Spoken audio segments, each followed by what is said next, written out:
anything to someone on Skid Row, or should he just die? How old are you? This is a very interesting response by the worker, which points out that one need not always answer a question posed by the caller. The response completely disregards the question and permits the worker immediately to assert the helper's role. All right, I'm the director of the Suicide Prevention Center here. Can you tell me what the nature is of the problem? The worker then says, in this response, "You have come to the right person. I am competent. I can help you. What's the trouble?" Well, I'm 27 years old and in good health. I was up to 3 years ago, public relations. For the past 3 years, I've gone through a wife, about 8 jobs. For a young man, usually takes alcohol to go down that fast. Is that what's been with you? Alcohol, women, gambling, you name it, I've had it. I've tried alcoholism, I've tried religion, I've tried the works. I've tried missions, they don't work. I've tried the AA, it doesn't work. You tell me, if you can think of one good, sane reason... Tried psychiatry? Well, let's face it, I'm a man that's just about barely able to make his own living. It's rather difficult to go to a psychiatrist unless you go to a... Well, I spent a couple of weeks in a mental hospital, and that doesn't impress me very much. That was for drinking and a number of... Suicide attempt? No. No? Have you ever done anything to yourself? Self-destructive action? Well, once I had a fight with my wife, but it wasn't... it was not a suicide attempt. It was just a... I don't know what the heck it was. What did you do? I went across my wrist with a rather sharp knife, but devil, I should have known where my own radial artery was. I probably were ambivalent about the thing. Still in a relationship with your wife and all. Do you have any children? One. But that was, as I say, a few years ago, and... Where is that child now? We're divorced. The thing is finished. It's been finished for 3 years. I see. Well, how long have you been here? Oh, about 3 weeks now, and I've been getting by on different kinds of labor. Any able-bodied man is certainly not going to go without a place to sleep or a meal or anything like that in a major city. But that's not the reason. The reason is what I see in front of me is just quite a few more years of the same as I've had, and that doesn't look very good. Wasn't any of this fun? Weren't there any kicks in all this gambling, women, and all that? Yeah, there were kicks, but 99% of the time I was struggling for existence and was living in sleazy hotels, hungover, doing work far beneath my talent. So far beneath what I should be doing, living like a dog. I'm living like a dog right now. Oh, you need some help. I can see that. How did you get in touch with us or hear about us? Well, I've heard about that there are cities, things this type. I just looked it up in the telephone directory. Mm-hmm. But mainly it's just, I don't think that there's anything wrong with me mentally. Maybe I'm crazy, but I don't go around doing things insane. I haven't been arrested in the past 3 years for anything. But as I say, a man, 27 years old, and I'm living the life of a... Well, I know what I know. Winos and Skid Rows that are probably happier than I am right now. I don't see any other choice. If you can tell me one possible other choice, why I would be happy to hear it. No one likes to end his own life, but I'm faced with, well, many more years of the same stuff, and I'm sick of it. And even the kicks I've had, I couldn't even have fun going out and drinking. Sex? Anything there for you? Well, what little there is of it left. The last lengthy affair I had with a girl in Philadelphia, but that came to an end because it was impossible to make a living in Philadelphia for anybody, really. I left and then we lost touch. She was a girl from, I would say she was an ex-prostitute, but she was probably the finest girl I ever met. I wouldn't say ex. She's probably practicing her trade again. I knew how much I certainly didn't do her any good at all. Well, you say you're not insane. You certainly aren't, but apparently you have a pattern of drifting from place to place, a lot of changes. What kind of a life do you come from, a family life that you grew up in? Well, my father was, he was jailed a number of times for drinking too much. My earliest recollection was in court when they got legally separated. The court ordered him to go into the service. He made a career out of it. And of course, they take out an allotment. My mother, well, she and I never did get along. I have a brother. Well, even now, he is the only person that even knows my whereabouts, and I think he'd prefer not to. But he has a certain sense of duty to the family, and he helped me out of scrapes before, and I can't let, I can't allow my brother to keep pulling me out of scrapes. My mother drinks, and well, I'm not going to be a judge of her, but every time I visit her when I was back home working, she was either drunk or hungover, but that's only been the last few years. Here the caller gives an important early memory of traumatic parental loss. And now one has a hint as to what he is seeking. The caller and his mother never got along, and he was psychologically orphaned at an early age. He is clearly giving us the psychodynamics of his present condition.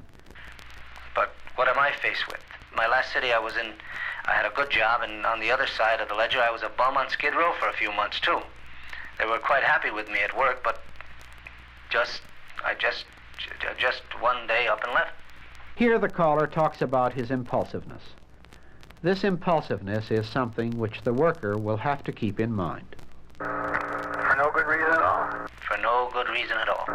Just tired of the responsibility, or tired of the work, or monotonous, or boring, something like that? I don't really know, except that was the problem. One day I decided not to go to work, and that was that. They were happy with me. In fact, they were thinking of promoting me, and things were looking very bright for me. But I just seemed to be missing myself out of things. I haven't done much here, but I could. But what good would it do me? You just get yourself so far, and then you'd probably quit or get back into a mess. Yeah, and on the other hand, if someone were to say, well, here's a job for you, we will take care of you until you make payday and everything like that, I would probably last about 6 or 7 weeks on it. It happened before. Maybe at the very outside 2 or 3 months, and then whammo. Well, now, what sort of method of injuring yourself do you have in mind? What would you do to yourself? Swim out as far as I can, or climb to a high place and go off. So, I don't know. Maybe I would chicken out, but I don't think so. Because maybe I can't see any further hope. Right now you're in town here, and there's nobody that knows you, and nobody cares? Is that the situation? I haven't got one person in this city, in the United States of America, in the entire world, that gives one good rap, whether I live or die, except from a professional standpoint. You might say, well, that is the main reason why I haven't given you my last name or exact location, because I dare say the police would be interested in stopping me. But that is their job. Yeah, that's true. You might be interested in preventing my demise, but again, this is your job. But what I'm trying to find out is there one good reason why I shouldn't? Well, the good reason, the only one good reason, is the possibility that you have got a mental illness of a sort, or a severe neurosis rising out of your confused and unstable background, and that you could stabilize yourself and get some more pleasure out of life and some self-respect. That'd be the only thing. Well, how do you lick something like that? You're young, a little older. Let me ask you about the way your thoughts go now. You're thinking, what the hell, there's no use. Do you feel, is there a lot of guilt, painful remorse, or that kind of feeling? Do you feel that you're a bastard and you've ruined things for everybody? I have done more harm to myself than I have done to anybody else. Admittedly, I have hurt people, sort of passed through people's lives, girls and people like that. But as far as guilt, I am sorry about it, but to balance the scales there, most of them I would say that I was closely associated with enough to harm. Still have nice homes and jobs and are living like human beings, and I have inflicted far more on myself than on others. Mostly been self-destructiveness, huh? Do you feel confused? Feel that you can't think straight? That's the darn trouble. I am taking it altogether too straight. Not confused. I don't feel the least little bit confused. I know who I am, where I am. And you've tried to turn your intelligence on this problem, but you haven't been able to figure out what's wrong with you. There is an indefinable something that call it itch if you want, call it anything you like, but I will all of a sudden get the feeling I want to do something. I don't know exactly what it is that I want to do. I suffer a great deal from loneliness. I am extremely lonely now and have been for a long time. But I can be lonely among 100 people, you know, who know me.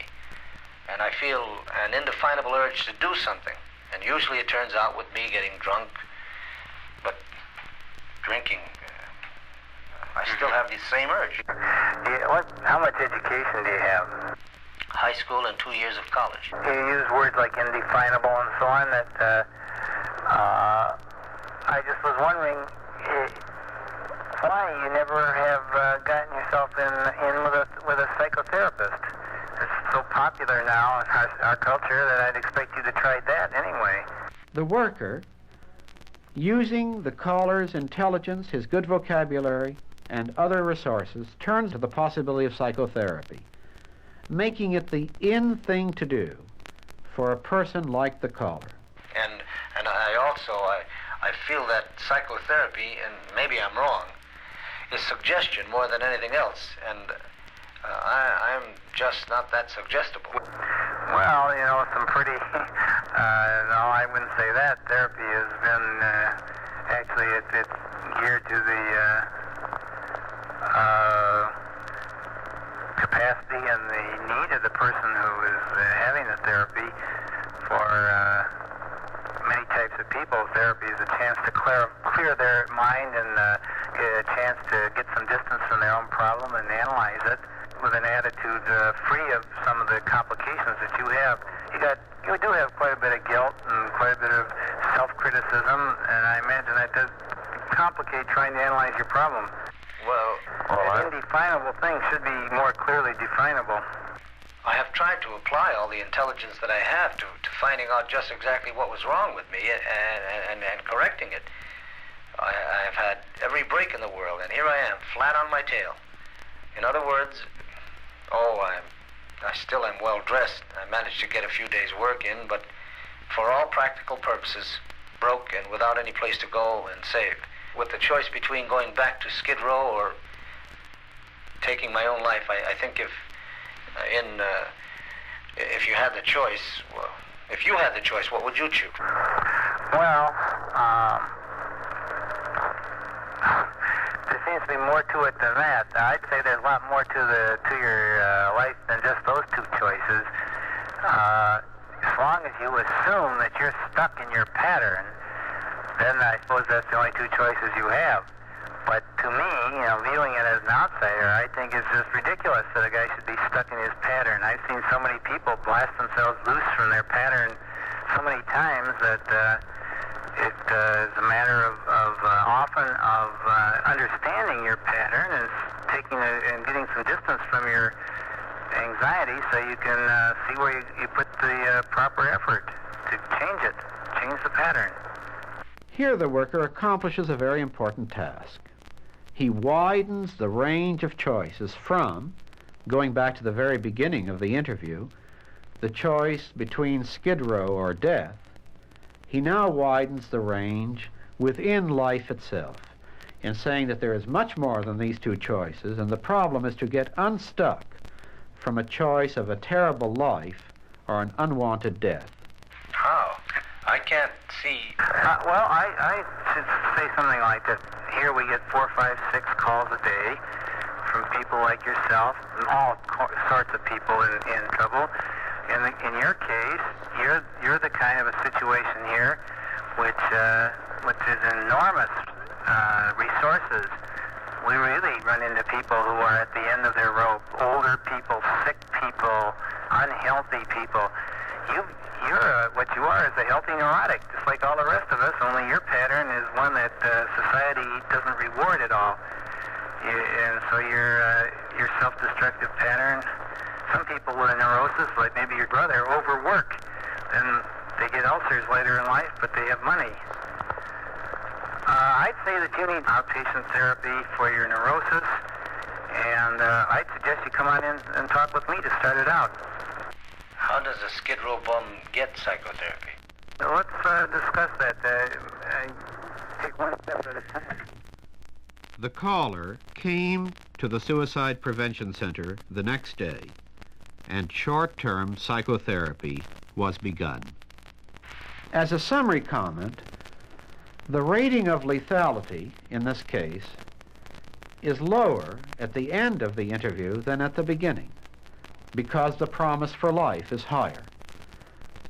What is to be noted is that the worker did not engage in philosophic discussions with the caller, that he answered some of his questions by avoiding answering them at all, that he developed the caller's background, his strengths, that he empathized with him, he remained professional, and offered a program for action and for help.